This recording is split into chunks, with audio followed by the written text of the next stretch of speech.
I finished the song and then I posted it online without expecting anything, and it just went crazy. Blew up. And it was, and people just started liking the song, using the song everywhere. Even brands like Celsius. OKAYVAL created one of the most viral moments in dance music in 2025. But what looked like an overnight success... People probably think that I just came out of nowhere, but I feel like it has been just since 2013. I've just been building my sound, trying to get better. ...was over a decade in the making, and when Techno exploded, she faced something she had never experienced before. At the time, I didn't know how to navigate going so viral because I was like, oh my God, this has never happened to me in the past. So she did what every artist is told to do, post constantly. But there's a price to that strategy. I was just like, I don't want to post anymore. I'm tired, especially when you don't see videos that are not getting any traction and you're just posting, hoping that a video takes off. It's just exhausting. So what does she do now? This is OKAYVAL on Elevated Frequencies. When people discover you today, they know you for creating some of the catchiest tunes in dance music right now. Yes. But obviously, you started from somewhere else. So what do people need to understand about your upbringing and your history to understand who OKAYVAL is today? Yeah, well, I actually started back in 2013. 2013? Yes, and I was just only 14 years old, I think. So I started just messing around with the music production system and just messing around with different stuff. And I started making Big Room at the time, which was super popular back then. So I just feel like people probably think that I just came out of nowhere, but I feel like it has been just since 2013. I've just been building my sound, trying to get better. I would say though, I started in 2013, but I didn't put myself out there till 2022. So, and then I just started testing the waters, what I would like, because I feel like if you don't like what you're making, what's the point, right? So I've experimented with a little bit of techno and house and stuff like that. So yeah, I mean, I would say I've been at it for a while now. Yeah. When I was doing my research on you, because I was aware of you from TikTok before, I even knew, you played a show with my brother and there's all these connections, but, I saw content on Instagram when I was doing my research that you posted 2021, 2022. So I can tell you've been at this for a while, which we'll get into the social media stuff. But I also read somewhere that your mom was was she a house head? Yeah, she actually was the one that got me into electronic music. And funny enough, when I was little, I would say 10 years old, I would hate EDM or electronic music because my mom would play nonstop every single day. And she was like, I'm going to go see David Guetta, I'm going to see Tiesto. And I was like, God, that's so annoying. I don't like EDM. And then once I reached 13, I think it was 13 or 12 years old, I was like, oh, I actually like this. So I'm getting used to these stuff. That's so typical. We never want to like what our parents like. Yep. I think it's just natural for a child to be no. Yep. And then when you realize she was right, did she rub it in? She's see, I told you. Yeah. And even now she's like, I'm the reason why you're doing all of this. Because ever since you were little, I used to play house music and techno, and I was like, I know. That's so funny. Yeah, and it's so funny to me because I actually love it. It's just something that, I don't know. It just makes me feel alive. Yeah, it's in your veins. That was about the same age I got into house and techno music too. I said this the other day, I discovered hardstyle first. It's because I was hanging out with this Italian guy. I'm Sicilian. I found the only other Sicilian at my school, and he was older than me, and he was super into hardstyle and stuff. I was 13, 14 years old. And so I discovered that early, but then I got into the house music too, and then the big room around the same, everybody had that phase. Back then, yeah. Yeah. So what were you into before? When you were anti, dance music, what were you listening to? So I was born in Colombia. Okay. So it was me just listening to reggaeton. Mm-hmm. And that was it. Yeah. That was it. I was like, oh yeah. I wanted to be kind of one of the popular kids in school. So I was just I listen to reggaeton and that's what I like. And then I just discovered don't really like it that much, honestly. I think I like house and techno better. Yeah.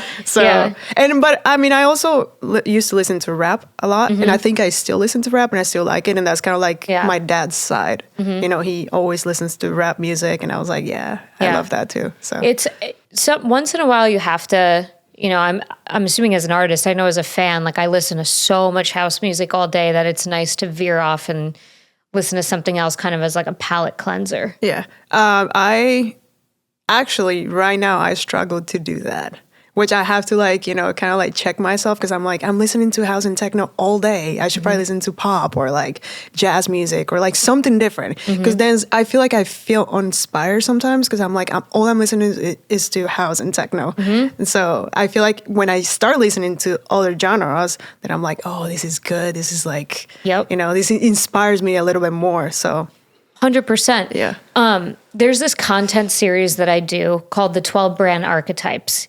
And it's about the different, like there's the ruler, the jester, the sage. And it's like what, you know, brands kind of fit into this one like role.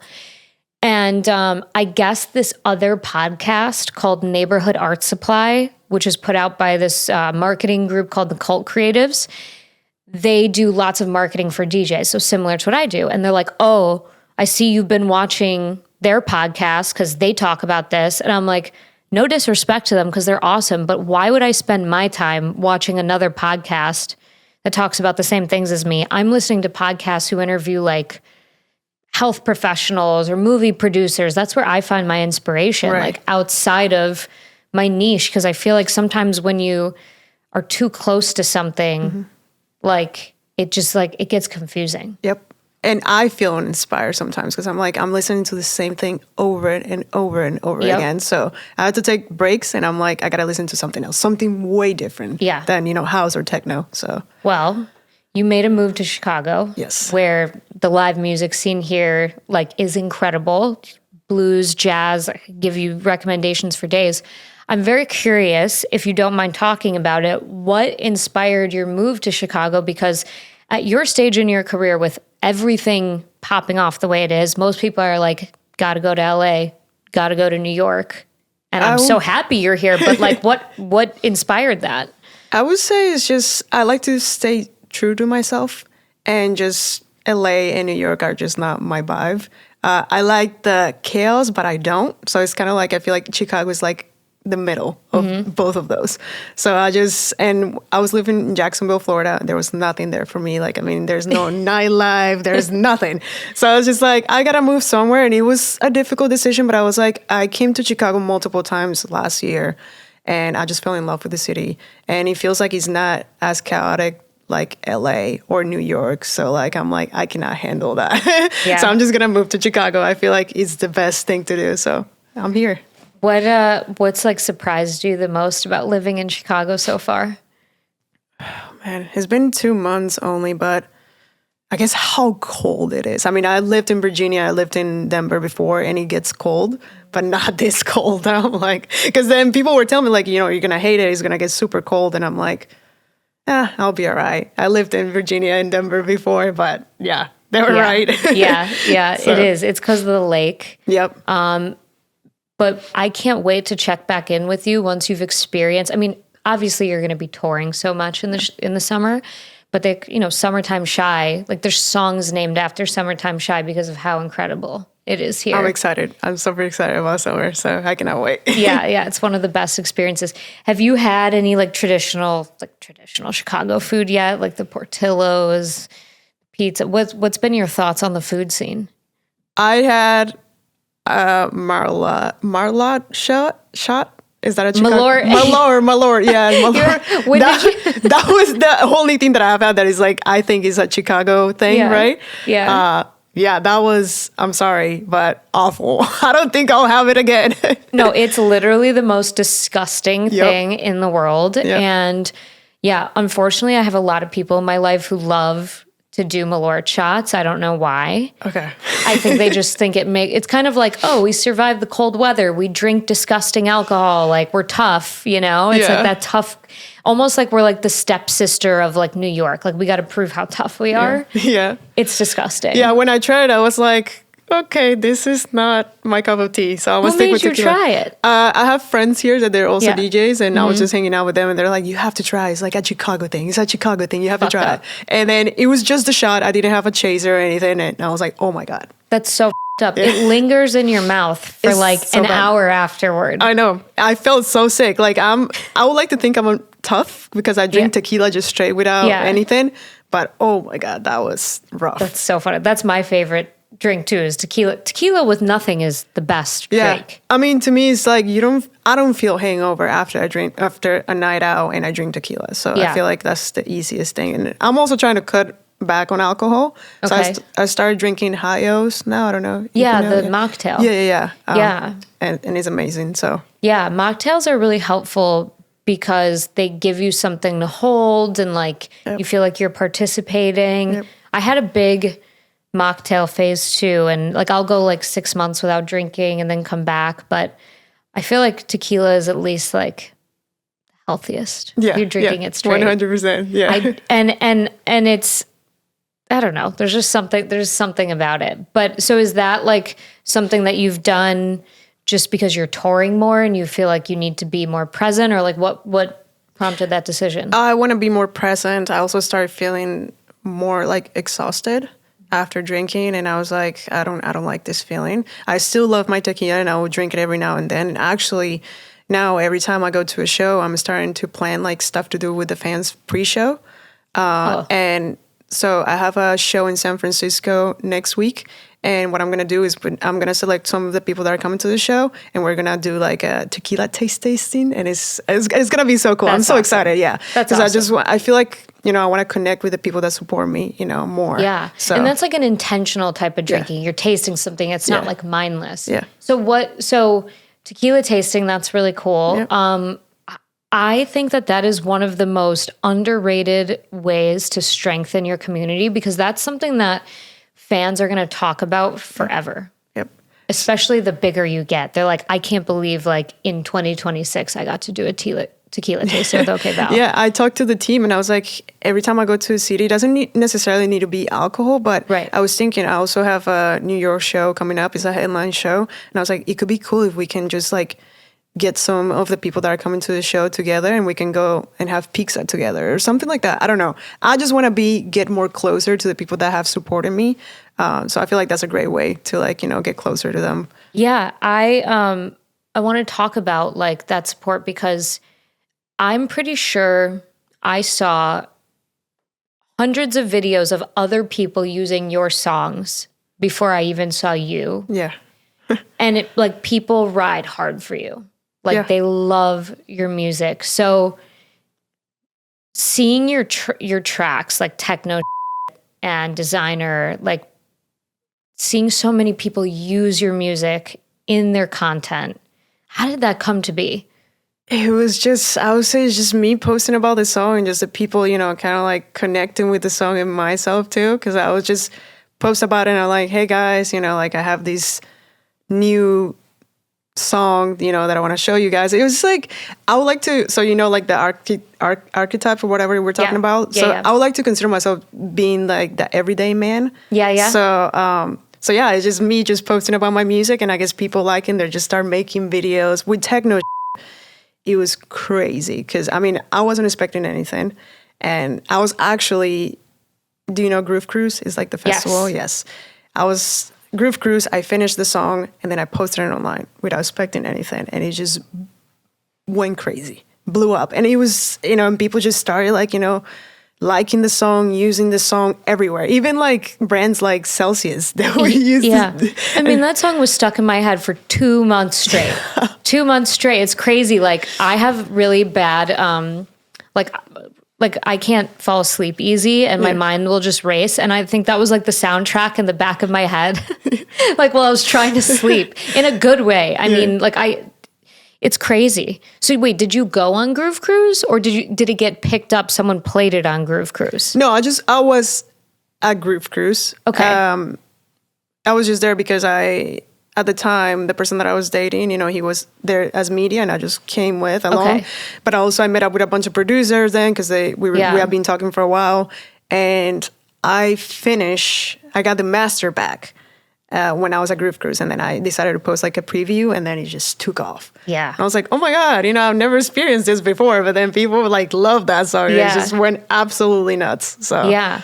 And I was thinking earlier when you said the tequila tasting, that's almost borrowing a page from the Groove Cruises playbook, because they do those artist experiences. Yes. And they're so popular. They're so cool. I think I played pickleball. Yeah. Is that with like the pickleball? Yeah. With Mob and Murph or whatever. Yeah. And I thought it was so cool. I was like, Yeah. yo, this is like such a great way to connect with like people. Totally. Yeah. And it's so, you can do it in such a cheap way. Yep. Like cost effective on tour, because obviously touring is so expensive. So to do little things like that is like such a cost effective way to connect deeper with fans. When you put out that video of Techno, did you already have it committed to a label? What was like, because I feel like there was a lot of buildup on social media. How long was it teased before it was actually out? I believe either a month or less than a month. It might have been like 3 weeks or definitely a month, but I didn't have a label. Okay. Again, it was so unexpected, because I remember the first release that I dropped last year, I self-released it because we didn't have a label. And then I teased Techno, and I was like, oh my God, yeah, it just blew up. And so like there was this label, it's called Put You On, with Steve Cardigan. Yep. They saw the video, they reached out, was like, we would love to work with you. And I love them. They're super nice people. And so, I got signed then. But it was so unexpected that, Okay. Yeah. So you saw that demand, that feedback, and was your thought, okay, I need to find a home for this now? Like, did you think self-releasing this track would not be the right move? I didn't think it wouldn't be the right move. I was just like, at the time, I didn't know how to, navigate, going so viral, because I was like, oh my God, this has never happened to me in the past. Mm-hmm. So I was like, should we drop it with a label? Because, I could have just self-released it, right? But I was like, I don't know if just self-releasing will make sense or going with a label is better. And we ended up just going with the label because, they were like awesome. They helped me throughout like the marketing and stuff like that as well. But I just didn't know how to navigate, things at that time. Yeah, and being in the Put You On universe gets you into the orbit of the shows that they do. You did a AM radio. Yeah, I did in Austin, Texas. Yeah. So that was a really smart move.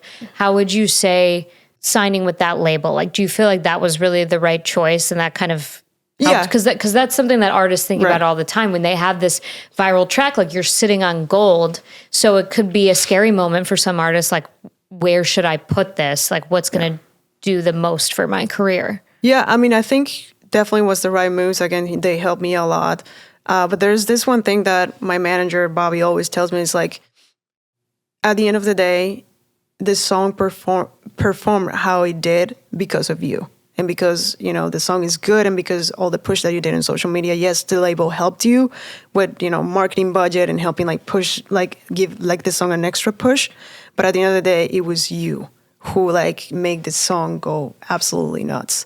So I feel like, I know like a lot of artists are like, should I sign in with a label? Should I not?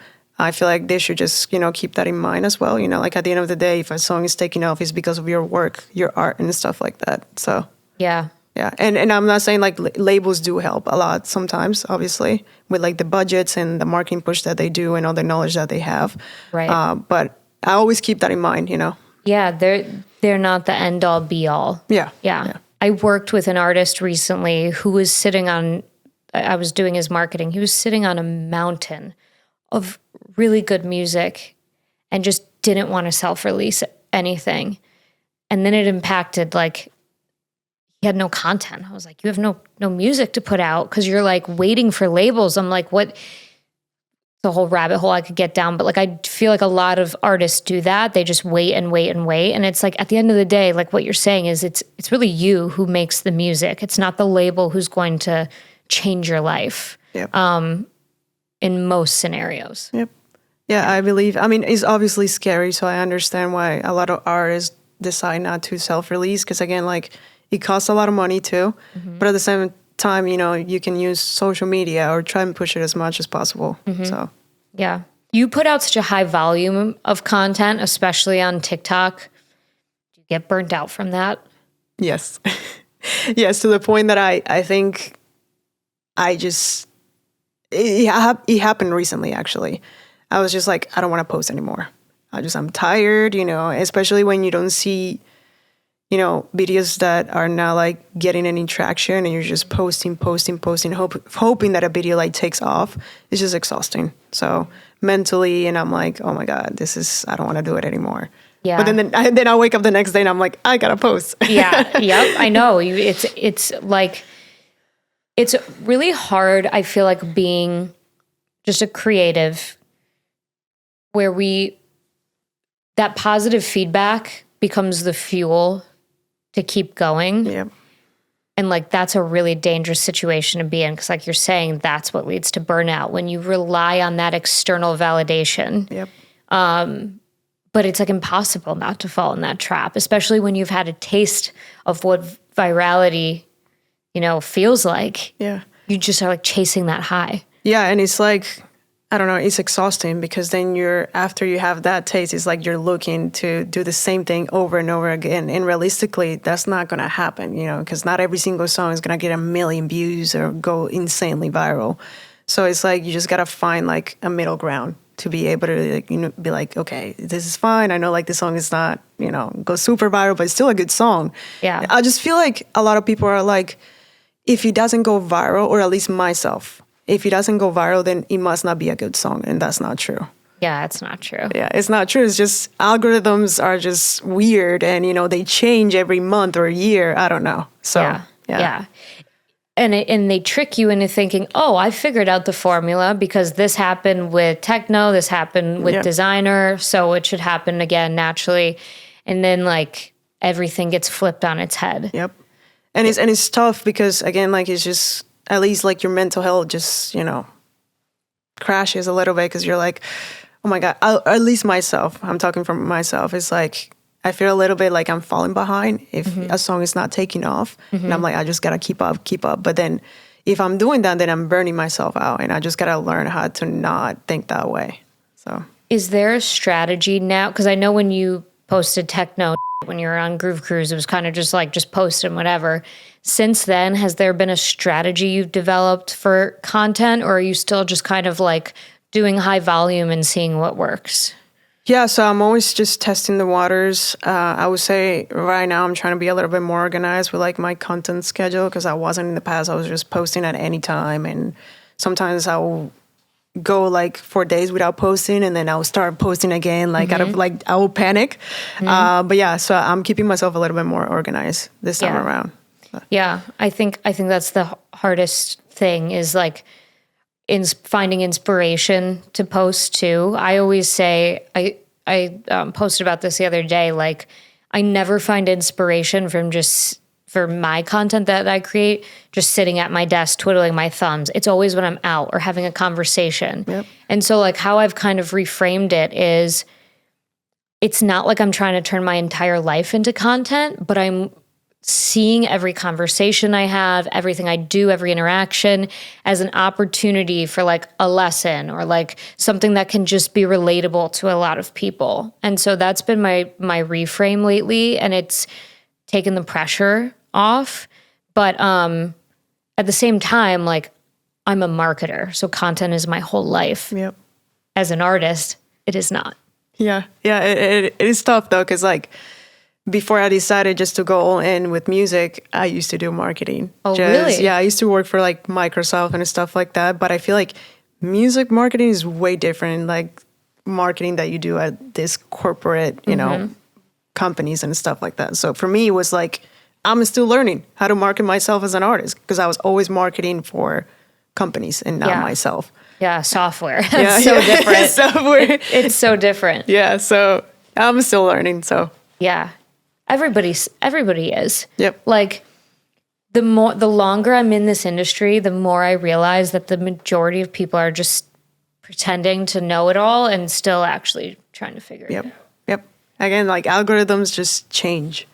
Yeah. And then you have to figure out again what was working, what's not, and just make it still pose a lot and just make it you. So like you want to make it feel like you know, authentic, or at least me. Yeah. So my theory is just the more you do and the more you put out there, the less you're going to have time to care about like what didn't do well. And like when you can detach that from your ego a little bit, it's really helpful. Yeah. But we all fall into that trap because like it's just the peaks and valleys. Yeah. And like when you're on a high point, I've said this in other episodes. Do you know who Bethany Frankel is? She's from the Real Housewives of New York. She had a brand Skinny Girl tequila, Skinny Girl vodka. She's like a 50-year-old like influencer now. You know her? She's my favorite person like ever. She's just a bad. And she said, I've read all her books. I've listened to all her books.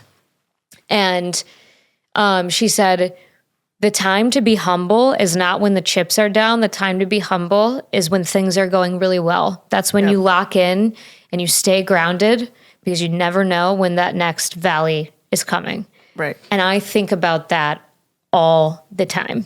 Yep. All the time.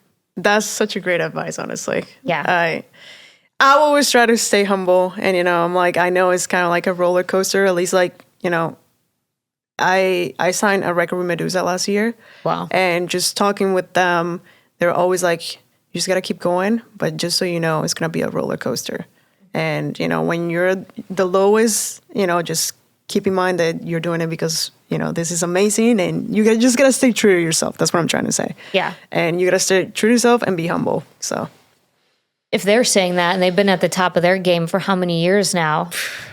I mean, I feel like this is advice that people hear all the time, but you really don't understand it until it starts happening to you. 100%. So what are you most excited about this upcoming year that's not like connected to streams or numbers or gigs, just like your general artistry? Just keep developing. I'm excited to see where my music goes when it comes to like creative direction. Because again, I'm starting to experiment with a little bit more. Like, now I have been adding like a little bit of like wonky sounds to like my drops and stuff like that. So I'm excited about that. And also I'm excited to, again, start building that community like tighter. Just interact with like the people that come support me and stuff like that. I think that's super exciting to me, honestly. I think that's, my audience is mostly artists themselves. And I think that's like a great piece of advice for them to take and borrow for their own, because that is how we develop like memorable, like those human connections that you'll remember forever. And, the DJ has gone from being in the dark corner of the club to now being out front and center. You might as well actually show the human side of you. I agree. So I think that's what I'm most excited about, just starting to connect more with the people that have supported me. So love it. I love that. Well, thank you so much for taking the time to chat with me on this, is like 12 degrees out today?